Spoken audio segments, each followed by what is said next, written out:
Holding the body very still without being rigid. We're just observing, just being aware of what is arising in any of the sense fields, including the mind. It's an awareness practice. Just be aware. It's all you have to do. You needn't make any comments or analysis or even naming is extra. Keep it very simple, very radical. Just observe.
Those of you in the Zendo, please gather in front of the altar. Those of you on Zoom, turn to toward your computer screen, and thank you.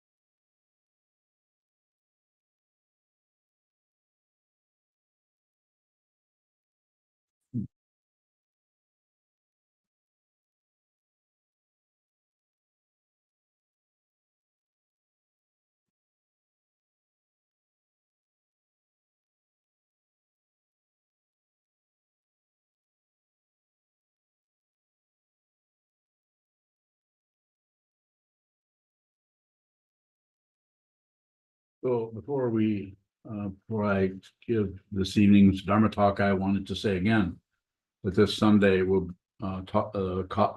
this Sunday's Dharma talk will be the kickoff for our capital campaign to try to raise the money to build our community mindfulness center so that we can have a place to not just to train monks in a monastery or to train you if you come here to learn Shikantaza or Buddhist teaching, but to actually train people to look at their minds, not just become Buddhists or anything like that at all, but just to be able to sit down and watch their mind come and go. This is called mindfulness practice. It's taught all over the place.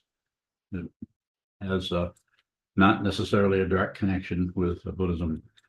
So last night, Senshu, one of the fully ordained monks here at the monastery, gave a talk, a public talk in the yoga studio, which is another part of the Karma House next door, where the community mindfulness center structure is going to be built. And I think we're at 70% of our goal. Something like that. With the financing from our financial institution that we had. There's some financing that we're going to need. So we need more help. Please help us. Help us. I'll talk more about that on Sunday. I'll very definitely tell you why. I'll tell you why this is such a powerful vision for this person.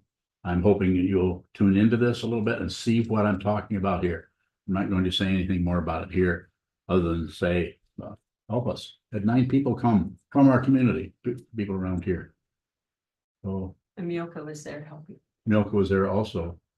How'd that go? Good. Good. Very good. Good questions and good interaction with people, and they're happy to hear it's going to happen next Tuesday. The Yes. Tuesday after that. I think they were, the ones that were there were very excited to have a space to meditate and to learn more about that. Good. Wonderful. Thank you, sir. Thank you for your time there. So we'll be talking about that more on Sunday. This evening's Dharma talk is a kind of something I want to talk about. It's a little bit of a clumsy title. I think it's Inquire. It's an I word. Inquire. Don't improve. So I'm not against improvement. I'm just saying that if you focus on improvement with a sitting practice of meditation, with an awareness practice, we tend to treat it more like a mundane path of, are we getting somewhere? Are we making progress? Are we less confused? Are we more clear? And so on and so forth. Continue to evaluate who we are, where we are, how we're doing. Is our negativity decreasing, and so on and so forth. This is not therapy. Therapy, not against it. In fact, Senshu, who taught the class last night, is a therapist. So we have several therapists in the community, along with other professional people.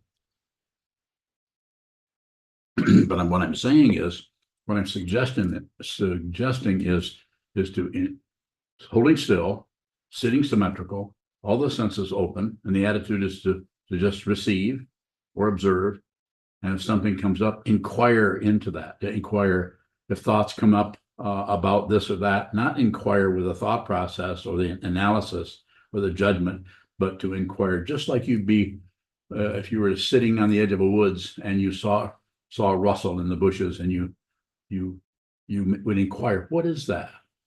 you would immediately say, well, it's a rabbit. It would have to be. It could be an armadillo that escaped from somebody's pantry, couldn't it? I'm checking with the person that knows stuff back here.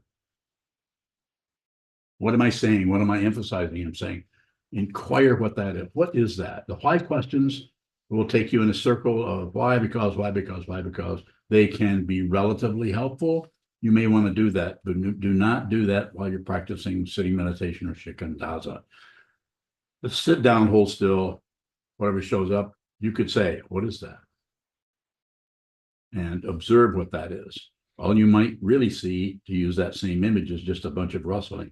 You may not, but if you try to come to a conclusion about that before, because of your anxiousness to get better, to improve, to deal with your the petty aspects of your mind, the passion, aggression, and ignorance that causes you and those close to you so much havoc. What I'm recommending is, pardon me, what I'm recommending is you look at it closely. You can do this. This takes a long time.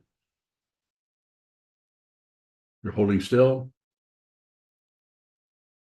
Maybe nothing happens for a few minutes. Maybe you're thinking about what you should be doing, mowing your lawn, getting the dishes done. Don't turn on the dryer or turn it off. Or see, why is the dryer making a rattling sound?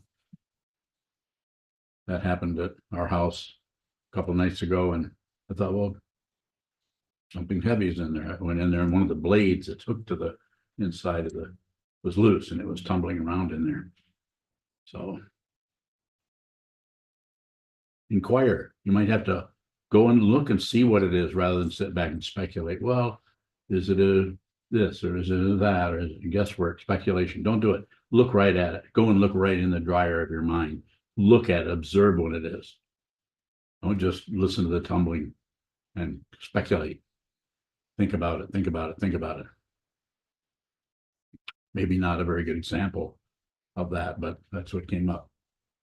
Very interesting to have the experience as a meditator when you come to, I don't know if what you call it a conclusion, when you begin to realize that you have a long way to go, that you have to look more deeply into this labyrinth called consciousness, that it's not just a surface. That surface area is provided by your ego, your self-centeredness, and it will take you this way.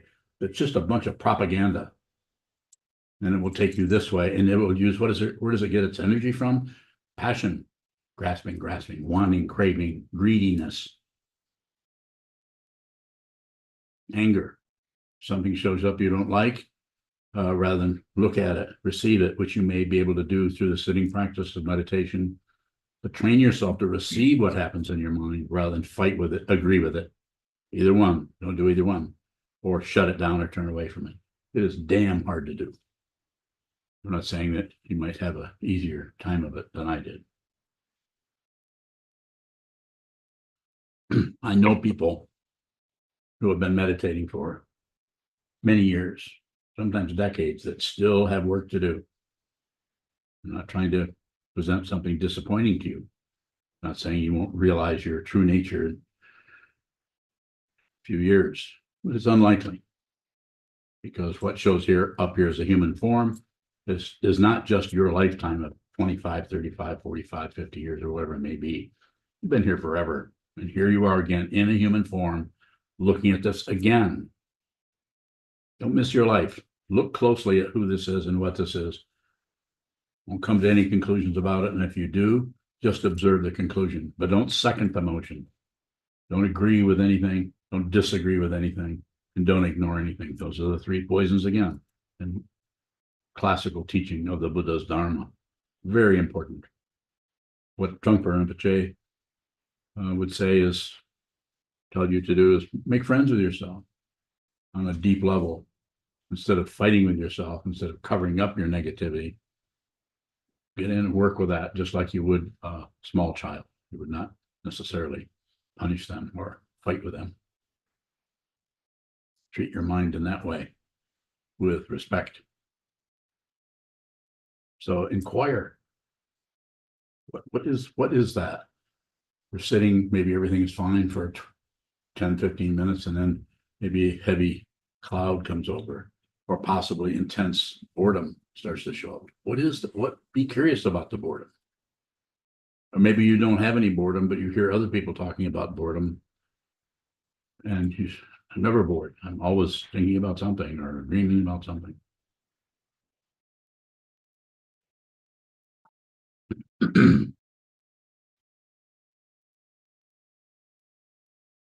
So look deeply into it.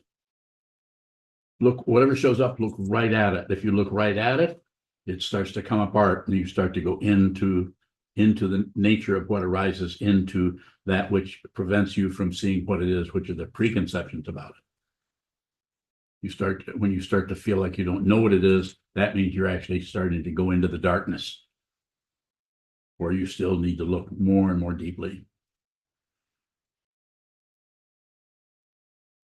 This can show up in post-meditation. It's less likely, but it can. Each person is wired differently. Their consciousness, the way they work with passion, aggression, and ignorance, hope and fear, pride, envy, and so on, is going to be different, say, than the person sitting right next to you. That's why each person needs to do that themselves. You need to do it. The teaching person, no matter how great of a teacher they are, can only encourage you to look at it yourself. Even if they're very intelligent, erudite, and conceptually some kind of a genius in that area, working with concepts and ideas that point to the nature of reality, as has been done, you still have to do it. You might get inspiration from reading Dogen Zenji, Vasubandhu, Wenung, other teachers. You have to look at it. So once you meet the teacher, if you've met one, then listen. Give the benefit of the doubt to that energy that's coming through the lineage, down through the centuries, down to this present moment.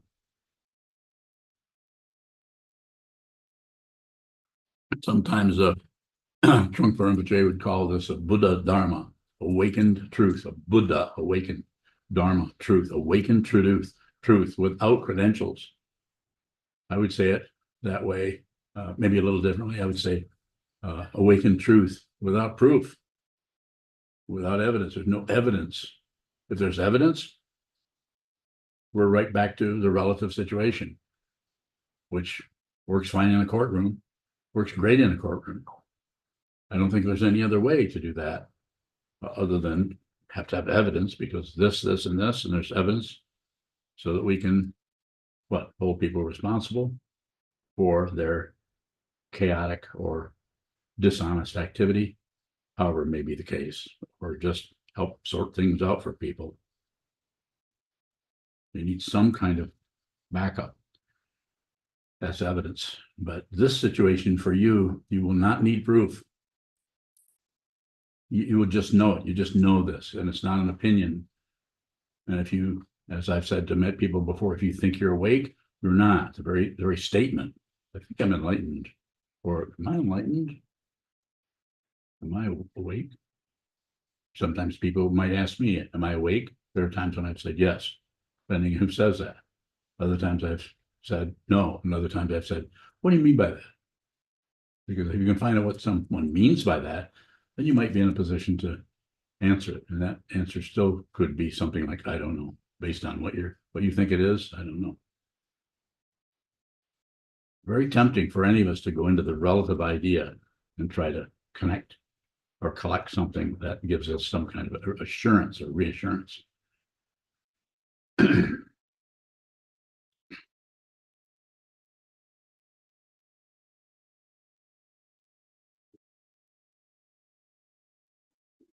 My hearing is better, so you don't have to yell. I went to the hearing doctor, ED, is what they call it, ENT, and she was quite funny. But she said I have the hearing of a 60-year-old. And of course, you all know I'm 58. That's actually funnier than your smiles, so you should really be laughing very hard. What is that? It's the band. Okay. That's the high school band. So I can continue to speak about this, inquire, don't improve, and I can also answer questions. If I were to talk more about the improvement part, I'm saying you probably will have some improvement, but not so much if you try to do something that will help you to improve and you keep evaluating, because the thinking process of the mind will actually begin to cover up that which is actual, just bare attention, just the awareness, because the awareness doesn't come to conclusions. But the thinking process, the fourth skandha, concludes. Its very nature is to conclude or have a concept or an idea, a structure, because consciousness itself is too open, does not have reference points that are very supportive to that part of the ego we call narcissism.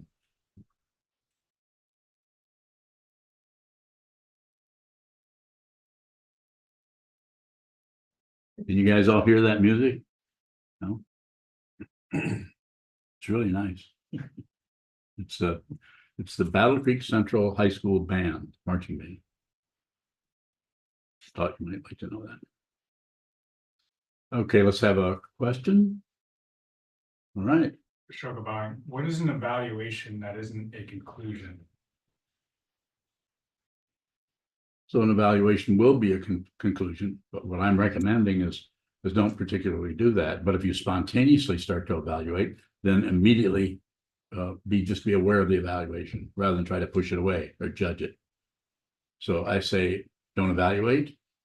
Can't really help but do that to some extent, but if you endeavor to not energize that part of the thinking process, and the way you, then it is becomes more clear what you're looking at in terms of just the perception of it. You may not know what it is or what it amounts to or what it is in terms of its value, but you will see it.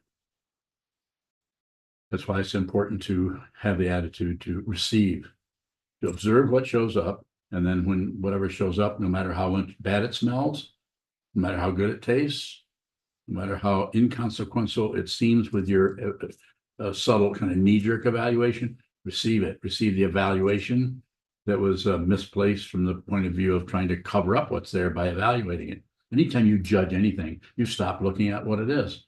I don't care what it is. Even if you're watching someone murder someone, which hopefully that doesn't happen to you. If you judge that like with good and bad, it's not that you're not relatively completely correct.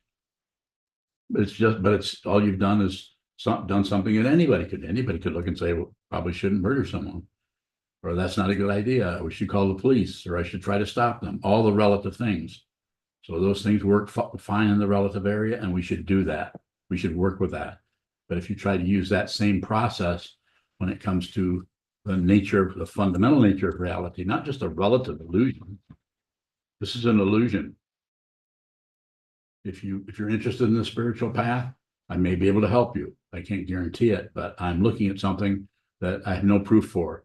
That is, as far as I can see, is the truth. And it's not opposed to the lie. In fact, in fiction, it's not separate from the lie. The ultimate nature of doesn't exclude anything, including relative. That's why it's so difficult to figure it out, come to a conclusion about it, or evaluate it. Go ahead. Sokuzan, it seems easy for me to look at evaluations and how you talk about the simplicity of mundane tasks, like the laundry needs to be folded, or just any kind of given thing that we're doing. What is that simplicity when we're looking at things that are arising in the mind stream? What do you mean? What is it? How do we work with all of those intense evaluations in a way that is dancing with the situation and not I mean, like judging what somebody's just said or done? anything? Yeah. Well, that's not folding laundry. What is it you want to know? Let's do it that way. I'm not trying to make things difficult. I would like to be very direct with my response. If I can. Ask me.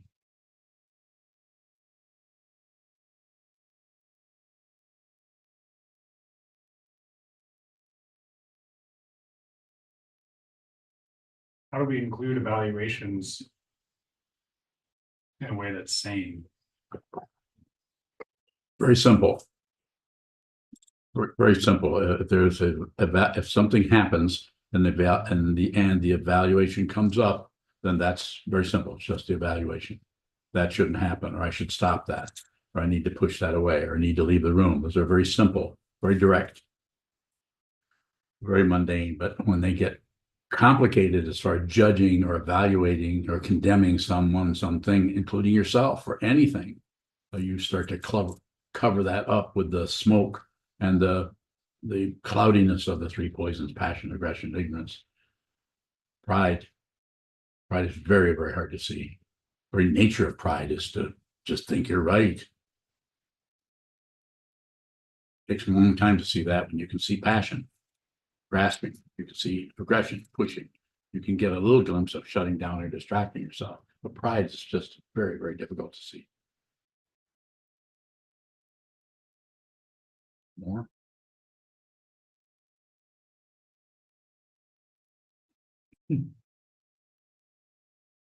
Sure. If there's the simple evaluation of something like I need to leave the room,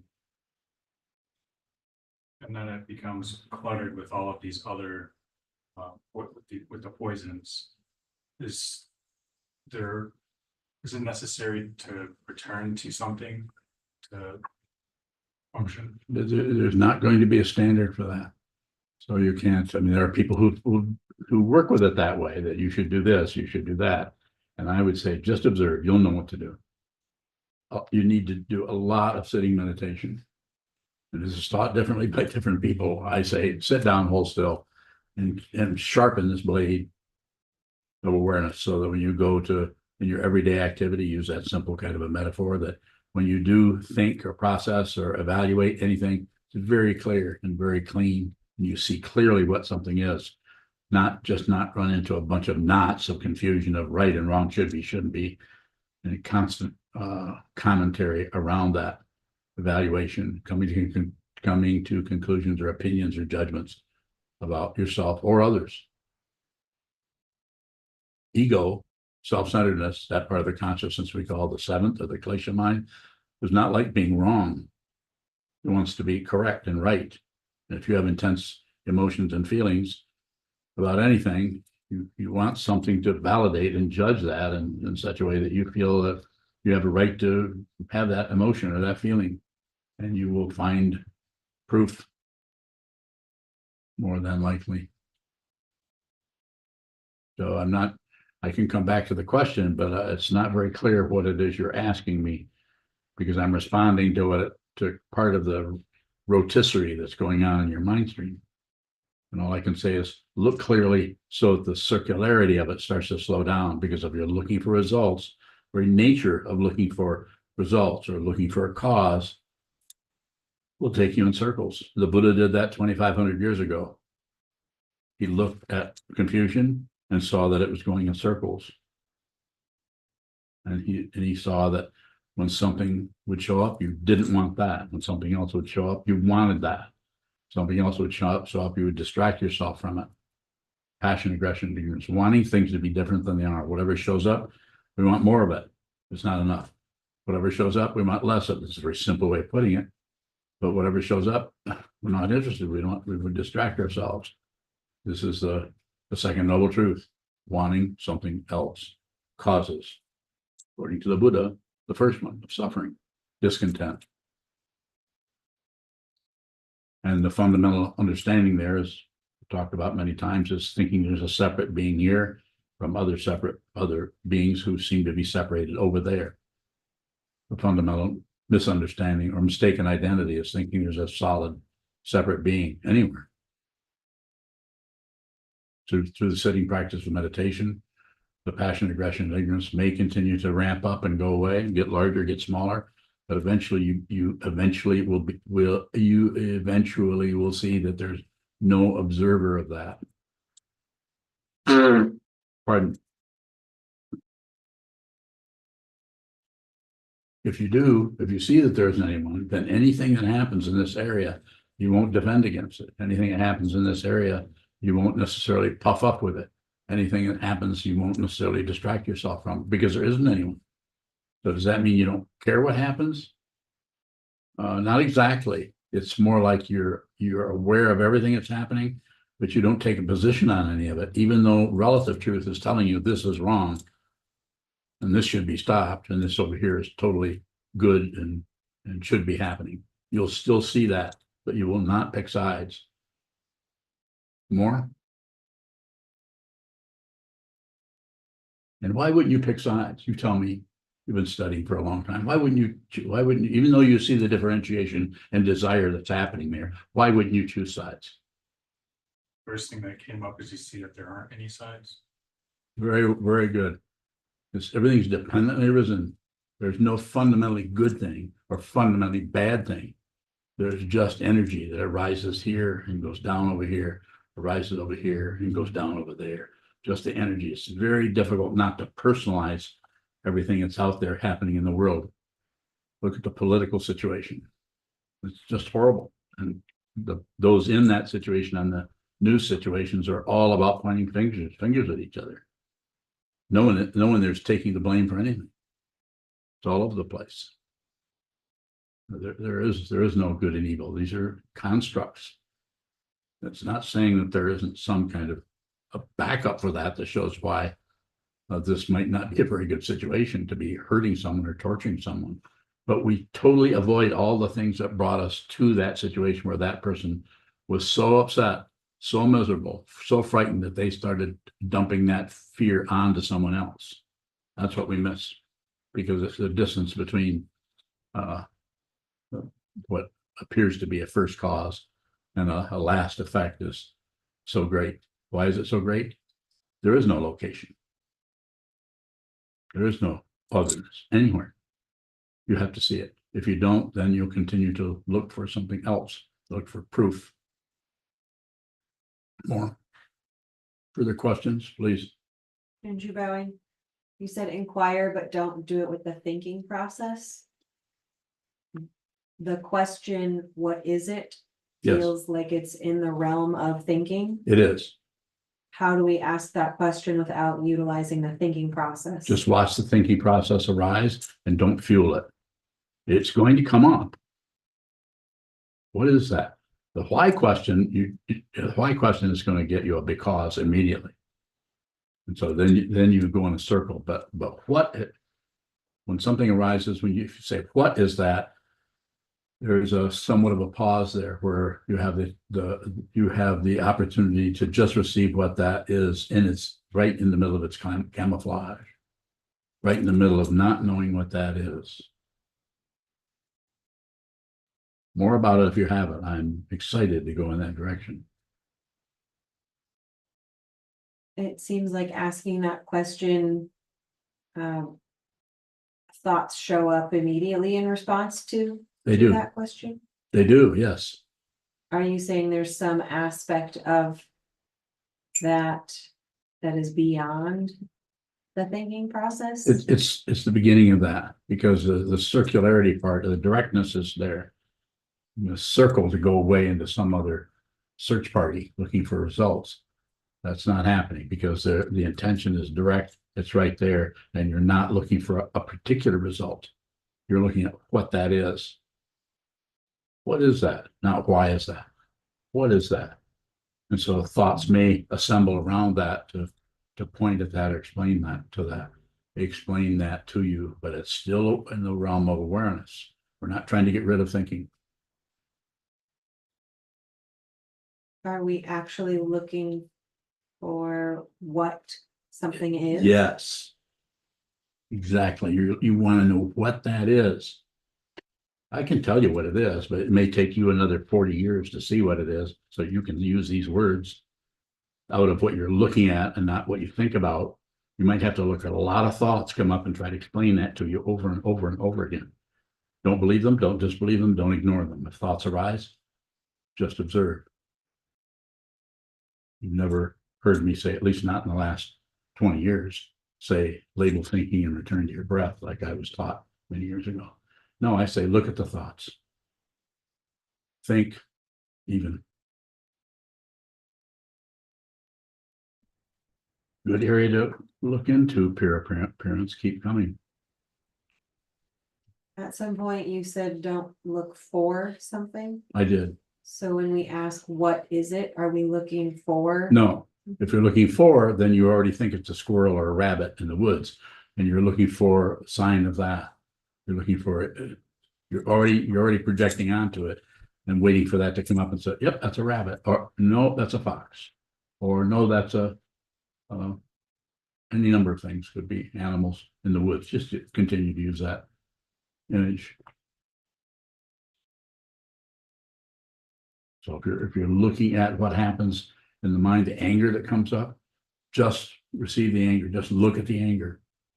And then if thoughts arise around it, the judge and push and pull, then just watch those. As long as you're receiving the anger, as long as you're receiving the intensity, the frustration, without turning away from that and trying to blame somebody for it, or blaming yourself for it, or endeavoring to just shut it down, shut it off, look away, distract yourself, go find something else to do.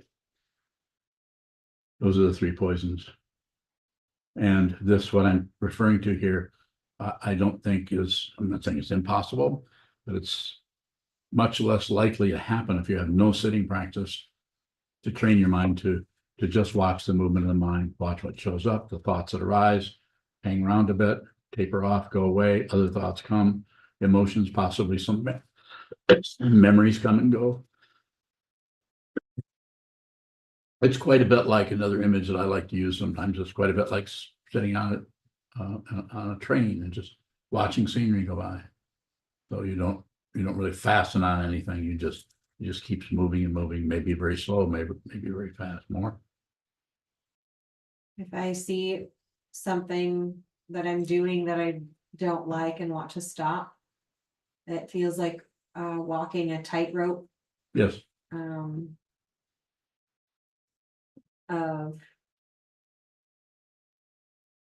Feels like any sort of movement is going to tip me over into trying to do something about it or improve it. That's what you're describing is awareness. You haven't done it yet.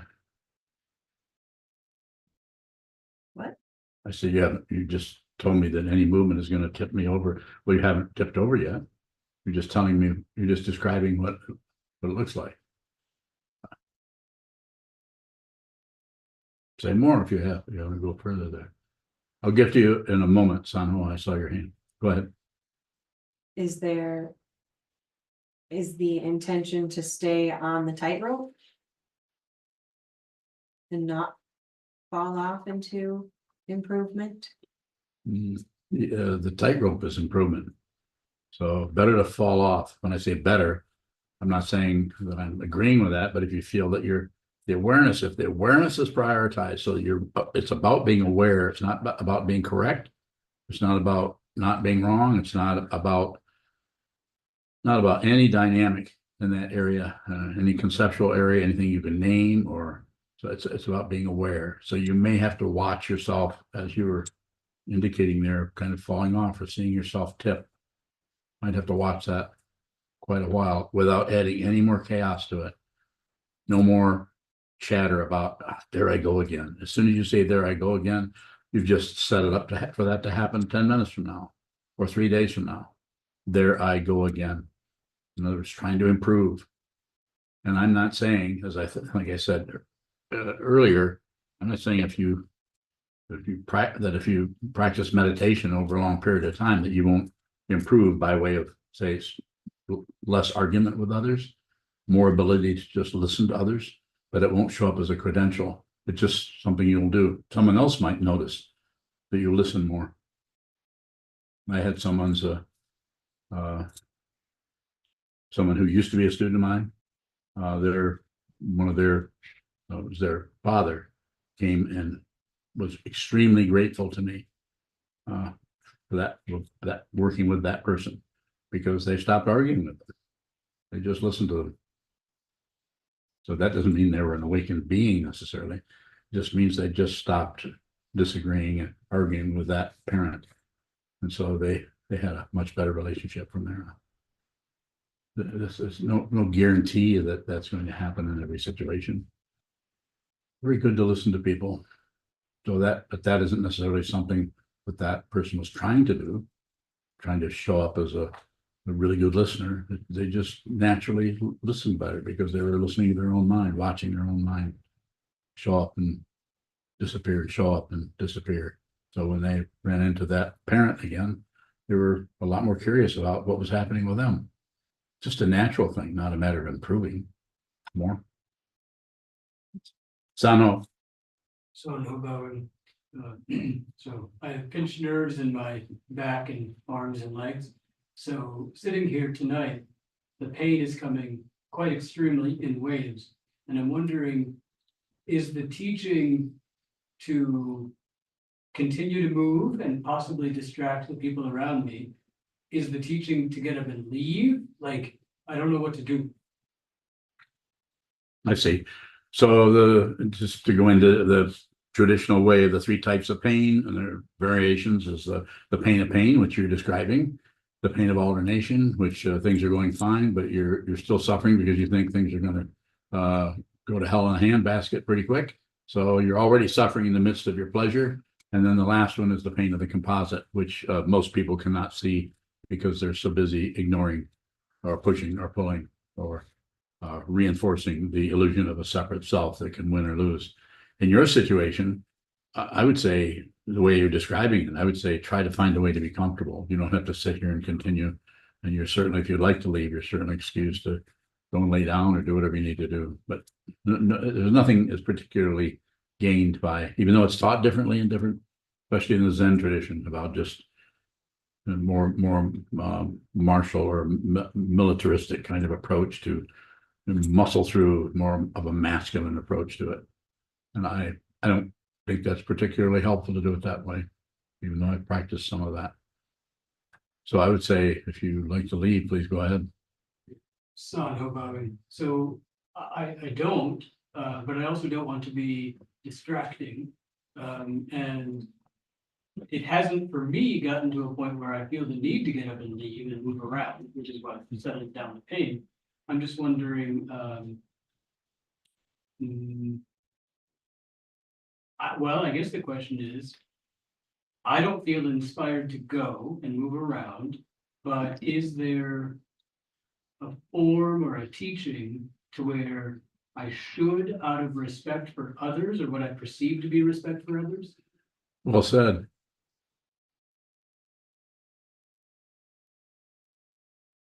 Well said. They're fine with it. Everyone has some people just shift around a lot. They may not be in maybe the kind of pain you're in, but it's, just keep that to a minimum. We don't want, if someone comes in here and just continues to move and move and move, we might recommend that they sit in another room, maybe. But usually you can handle that. That's just part of just like we can't stop motorcycles from riding by outside or people walking, chattering up beside the monastery, arguing about the weather, something like that, which is a good thing to argue about. So I would say it's very situational. It's up to you. I don't think you're not really bothering anyone particularly. I don't think it's not bothering anyone. No, don't ask that. Junju said yes, you bothered me. So, any questions on Zoom? I'll come back. Deb bowing. Go ahead. Sokuzan, just getting back to the question that was asked previous about when I go to say, what is that, or what is this? I'm thinking my tendency is going to want to label things in order to even identify in some way. Is that okay to just look at the labeling and Yes. then go from there? Yes, Deb, yes, and to some people might label more than others, but that wears out after a while. It just takes time. And by saying that, I'm also not telling you to label. I'm saying you could say, you can inquire, what is that? And emotions come up, what is that? And if you find yourself labeling, that's all right. I'm also not saying as I just said a moment ago, you should do that. Just watch it's possible to look at something without having any idea of what it is. It just takes a lot of practice to do that. And it's not an accomplishment so much as it's just just an open dimension of the mind where the consciousness or the awareness is like emphasizing the sky over the clouds. The clouds are great. They're fluffy. They're stretched out. They're all those technical words for clouds. But the space in which the clouds arise doesn't do anything. And that's the area that is where your true nature resides, if I may say it that way. Thank you, Devon. Yes. Yeah. Beyond bowing. In my mind, there seems to be something a little different about a conclusion happening on the cushion versus a conclusion that's happening off of the cushion.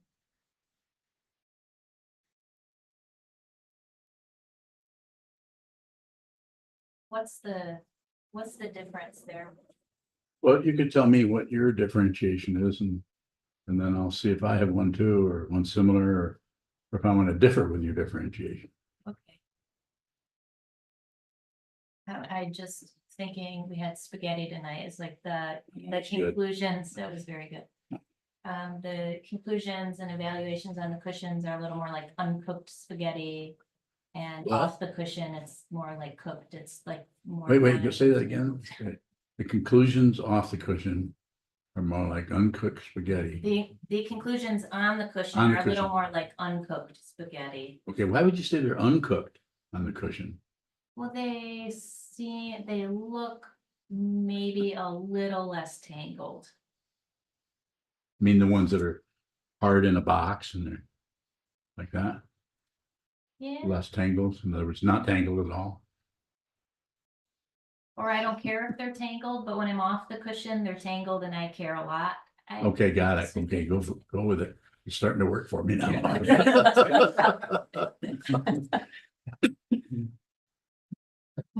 What do you want to know? Let's do that.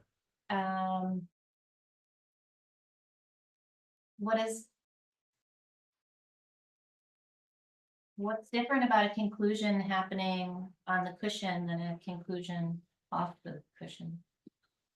So I'm just going to generalize. Off the cushion, there's all kinds of things coming and going. Your body is in motion.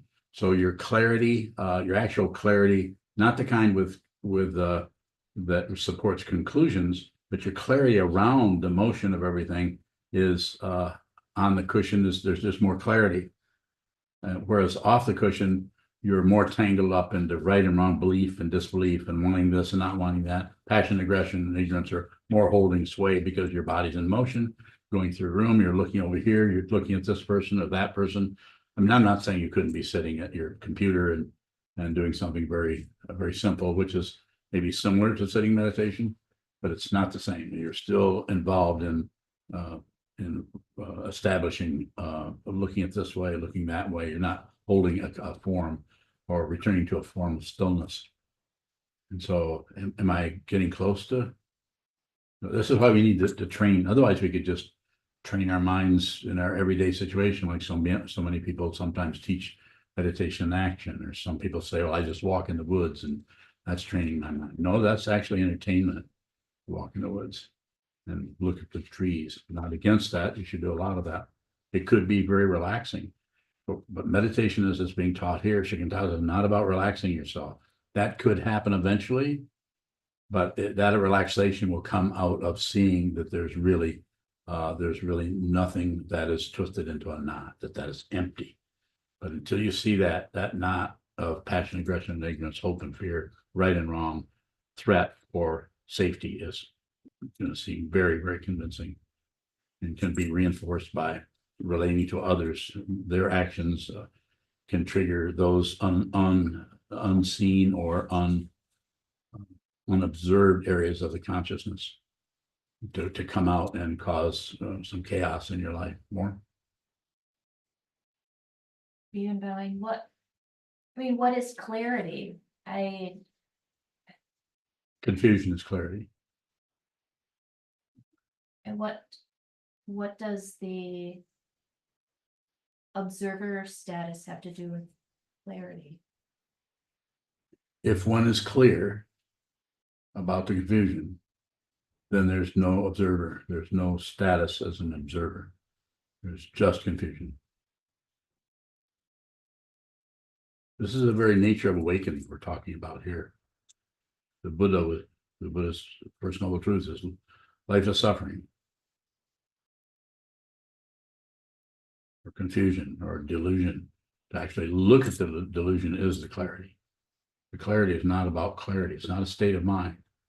That's why it's so difficult to do this, because the more we look, the more confusion, the more difficulty and more challenge we see. And rather than try to actually see that deeply, what that actually is, and see that there's no personhood there. And there's also no, besides no subjectivity, there's no objectivity there. It is an illusion. But we need to go through these particular Dharma doors or Dharma gates in order to get there. Each one has to go through a different style or kind and different kinds of openings and closures. And I'm very biased. I say, hold still a lot, meditate, watch the movement of the mind. So you get up and interact with your daughter or with your friends or your Sangha. So there's a lot of clarity about the confusion you're dealing with, rather than you have the conclusion you think you should stop it, the confusion you think you should blame, the confusion you think you should run away from it, passion, aggression, ignorance. Again, in other words, you're able to just receive the confusion. That's very difficult if it's coming from someone who's really mad at you and is scolding you and accusing you of something. Very difficult to just receive that rather than say, no, I didn't do that. That's not my fault. This is what all these wars are about. People can actually justify in their minds a bombing people that are just in their houses eating breakfast.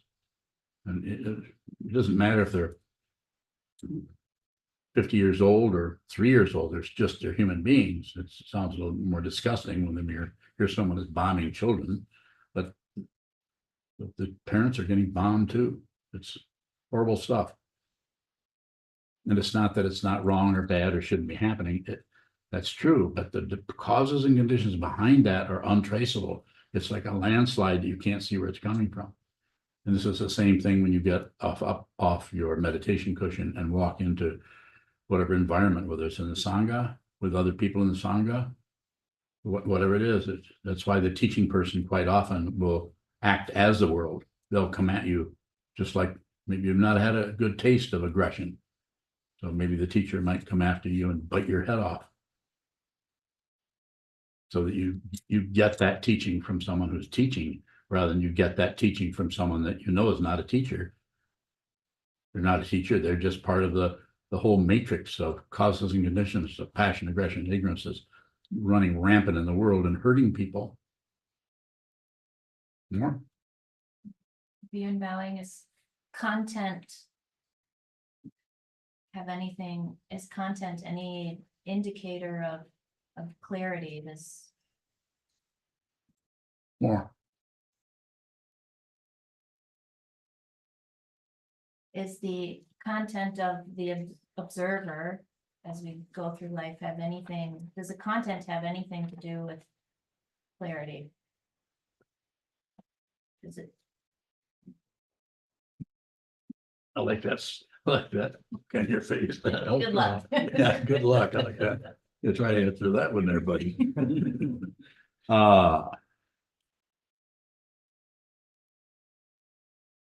That's a good question, but I would have to say that the content does, but only if you don't ascribe separate values to different parts of the content.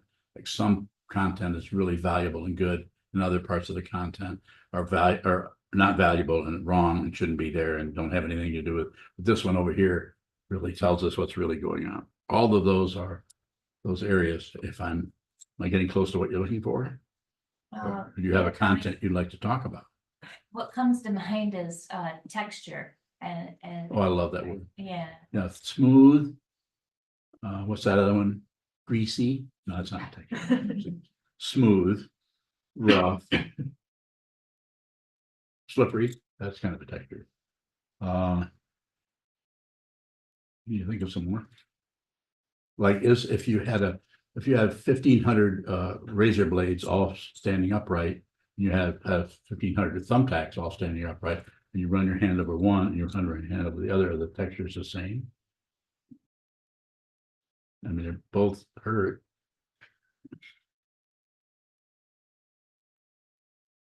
Of course, I'm being silly, but I'm saying, I'm endeavoring to help you straighten up and clarify and sharpen up what you're asking me, because I think what you're asking me is valid, but I would like you to present that. And, does this content have anything to do with it? Give me some contents. Something brought about this question. Right, Jasheen? Yeah, she said yes. Can you? You want to drift around with it a bit? Yes. Okay. Is there another question? Yes, go ahead. Mizuki bowing. If there's an area of my mind that I've been covering up or just, yeah, not looking at for a long time, and you start getting, and I start looking at least little bits of it, can that lead to outflowing out of that area more? Yes, it can. But if you're a fully ordained monk, you're here to train your mind. And so this is a difficult area, very difficult for anyone to live here and be in this monastery and function in the way you function, the way anyone who lives here functions. Much easier to just come and go and not be here too much, but you're here all the time. So the way, pardon me, the way in which you're going to be working with that is going to be pretty high pressured. Is that what you're asking me about? Mizuku bowing. Well, my next question is, how do I work with watching myself outflow out of an area I really don't want to? I don't want to so badly, I'd rather cover it up. But you're aware that you're covering it up. It's always about awareness. You may have to do that. It's, I could use a really intense word. It's really embarrassing and disgusting. Do it anyway.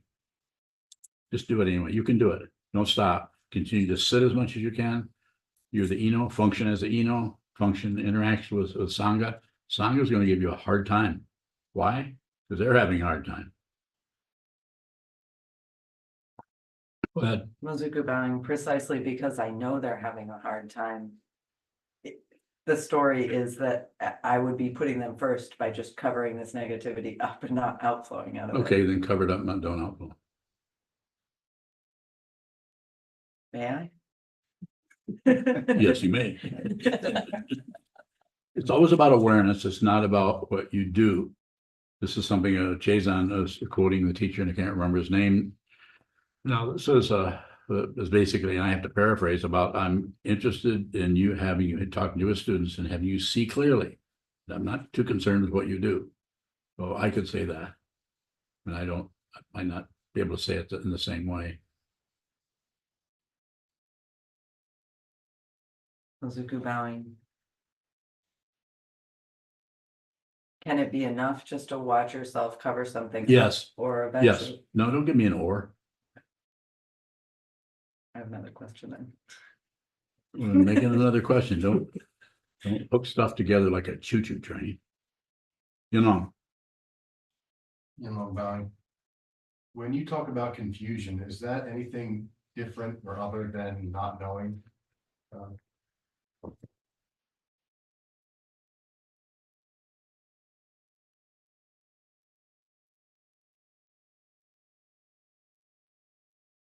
I feel that it's different than that, but it's a very similar aspect of consciousness where there's a confusion going on that looks like a lot of energy going this way and that way possibly, but there's also a feeling of just not knowing what that is. Just being perplexed by it. It's sometimes called bewilderment. It has a quality to it that operates in terms of the self-centeredness, bewilderment. You're just bewildered by the situation. So it has an open dimension that it can't find any reference points there. But yet there's a feeling that there should be, or there's a little bit of addition going on, subtraction, division, in terms of wanting something to be more clear. Follow me? More? Thank you for the question. Yes, sir. Sano. So, related to what Mizuka was asking, who I think might still have a question, I was wondering, you used to say life is a practice, not a performance. You don't say that anymore. What happened? Well, it suddenly became a performance.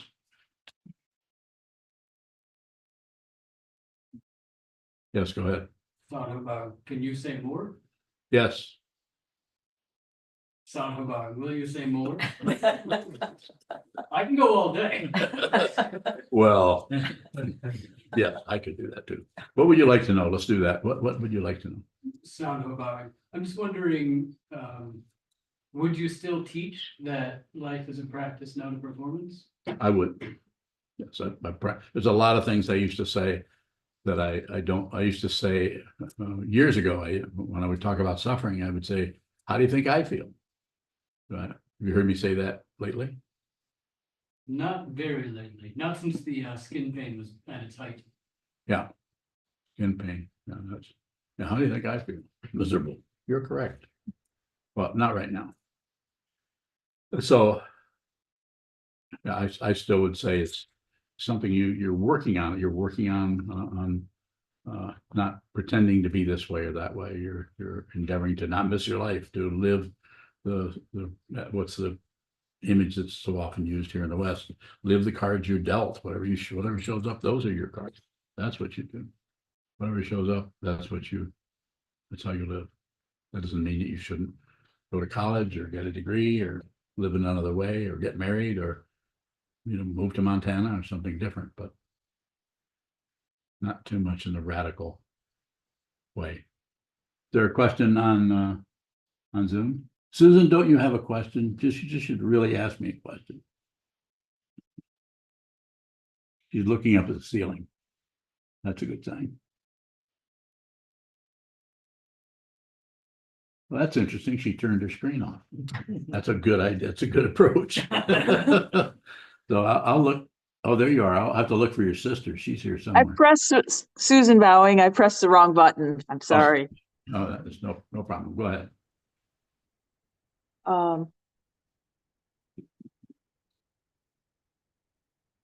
So there is never clarity. Is that true? Bowing. That is true. Yes. And we use it expediently. So we need to say something about it. But yes, but what's interesting about it is you won't care. Because you understand something that the word clarity doesn't apply, the word confusion doesn't apply. Even the word understanding misses the point because it sounds like you're standing under something. So there's no words for this. It just even the word transcendence implies some kind of relativity, something that's happening. Yes, you'll not be concerned. This doesn't mean that you don't suffer, that you don't miss somebody if they pass away or if they leave your life or something. It doesn't mean that you don't have very, very ordinary human feelings all the time about everything. It's just it's a fundamental situation that you thought was true is not true. There are no separate beings. There's no separate Susan. There's no separate Cindy. There's no separate Sokuzan. There's no separate Chisho. Further, Susan? No, thank you. Bowing. Thank you. Chisho, you have a question? Tishwani, yeah, I did. So back to Inquire. When I'm sitting on the cushion, say a sound shows up, and maybe a label shows up along with it, or maybe not. By the time there is even registering that, some other sensation shows up. Maybe a taste shows up, or a sight shows up. Okay. So what does Inquire mean when it's just one after another? That's exactly what I'm referring to. You inquired. There's no time there. It isn't like you inquire for 30 seconds or 3 minutes. As soon as it shows up, there's an inquiry. But there's no. It sounds the way you're describing it. That's how it's done. That's shikantaza. Whatever shows up, then this shows up, then that, then this shows up, and then that, and then nothing shows up for a while. You might have I'm sure you've had periods of time where not much happened at all. Isn't that true? Bowing. So you did mention that it slows down. Do the senses really slow down? Bowing? That's how it's perceived. Really nothing, the whole idea of speed is just seems to apply in the place where there's a lot of confusion going on, the speediness of the mind. But eventually nothing actually fundamentally occurs. It just looks like it. It's an incredibly vivid illusion of otherness and separation and division and differentiation that is unreal. It's an illusion. Yes. Mosuku bowing, with the idea of inquire, does there need to be some intention not to cover up what comes up, what shows up? A little bit of that, but also there can be just being aware that there's a little bit of a jumpiness there where you just start to push back on something or cover it up. But a little bit of what you're saying, possibly it can have different kinds of energy around it. Very quick and pushy, or very slow and gradual, moving away from something or covering it up more. Mosuku bowing. The way I cover up a certain area of negativity is also irritating to people. How do you know? Wait. That's it. It's also irritating to people. So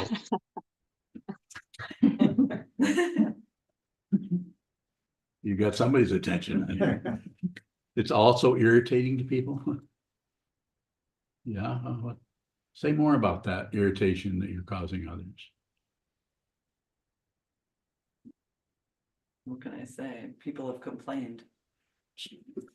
You've called me out on it. The only thing I've told you is get the hell out of the Hojo. That's not a complaint, is it? No.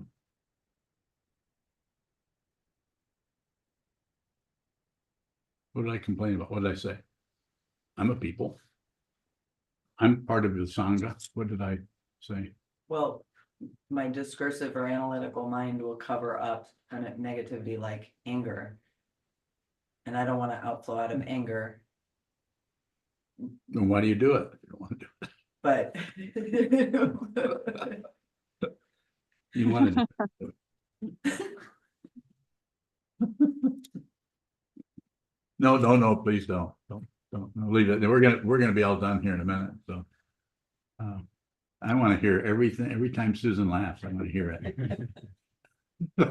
It's funny. So now all we have to do is get Cindy to start laughing, and then we're gonna have a quorum. So my response to you is don't worry about it. You're not really that important that you're causing anybody any issue. Not that important. Yes, go ahead. Mosuku bowing with a response like you're not that important. Yeah. Does that also mean that on some level we have to prioritize the intention to see what's showing up over, I don't know, making life difficult for others? If you make life difficult for others, I really feel like you're doing that, and then you could say, well, I'm sorry about that. One time, no more, no explanation. None of that stuff. Just say, whoops, sorry about that. That's it. Move on from there. Okay? We've talked about this a few times. One more question, and then we should close since we're way over our regular time. And Sano, looks like you have one. Song about, I understand the eight worldly dharmas to say no praise, no blame. I'm reflecting on how for the retreat, we've had a handful of people who've done everything for the retreat. Is praising them a problem, or we just see that we are praising them, saying thank you? Well, I think we should be grateful to people and tell people that we appreciate all the hard work they do. Certainly appreciate all the work that people have done, and this fundraiser has just been amazing, all the work that goes into it. So those people will all be acknowledged at some point. I'm not going to do it right now, but at some point, very much so, you do acknowledge that. So I think it's good to acknowledge others. Very important to do that. Very good. Thank you so much for your attention for your indulgence. I even could say it that way. Thank you, thank you, thank you. Now we will. Are you going to lead us in? Dedicate the parrot. You know, dedicate, who's gonna do that? I will. Who's that? Huh? Okay.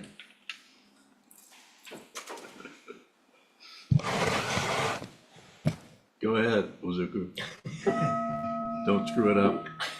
May the merit of this penetrate into all places, so that we and every sentient being together can realize the Buddha's way.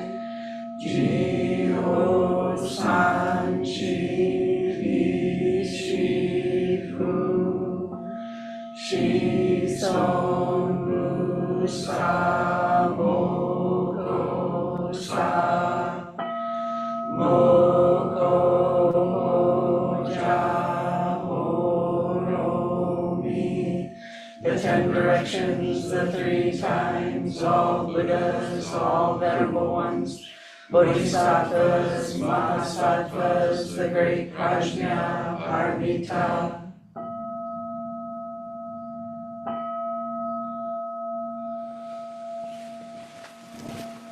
There's Cindy. Hi, Cindy. I only see her about once every 3 months. Sure, I'll take your help.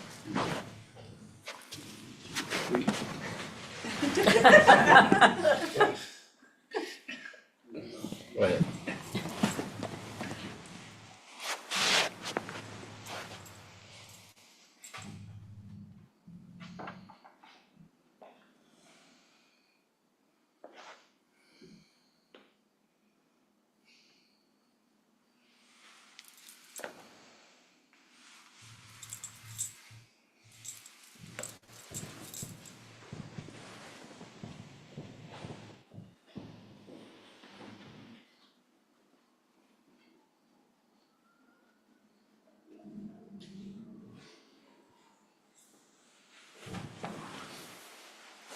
We will return to sitting and until evening service at 7:45.